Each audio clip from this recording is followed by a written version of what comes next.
7 best homeopathic medicine for cons or anicard. Silesia, Hepasulf, Turja, Antimonium crudum, Sulfur and Lycopodium, then Ranunculus bulbosus.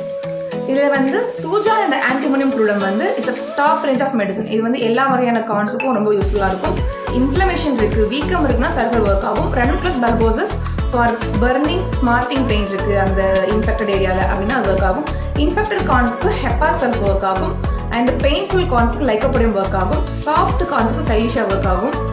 இதில் உங்களுடைய கான்ஸ்க்கு எது சூட்டபுளாக இருக்குன்னு பார்த்து வித் டாக்டர் கன்சல்டேஷன் நீங்கள் ஒரு medicine எடுக்கிறப்போ within 20 days to 1 month உங்களுக்கு நல்ல ரிசல்ட்ஸ் தெரியும். அந்த கான்ஸ் வந்து சுருங்கிடும், இல்லை கீழே விழுந்துடும். அதில் பசந்தாலும் அது கொஞ்சம் வெளியே வந்துடும்.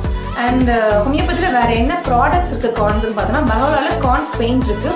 அண்ட் எஸ்கேஆர்எல்ல ஃபுட்கான் ரிலீவர் டேப்லெட் இருக்குது. இது ரெண்டுமே டெம்பரரி ரிலீஃப் தான் கொடுக்கும். ஃபார் பர்மனன்ட் ரிலீஃப் அந்த ரெக்கரன்சி குறைக்கிறதுக்காகவும் கம்ப்ளீட் ரெக்கவரிக்கும் நீங்கள் டாக்டரோட கன்சல்டேஷன் எடுத்தால் பெட்டராக இருக்கும். For further information, you can contact your nearby homeopathic doctor.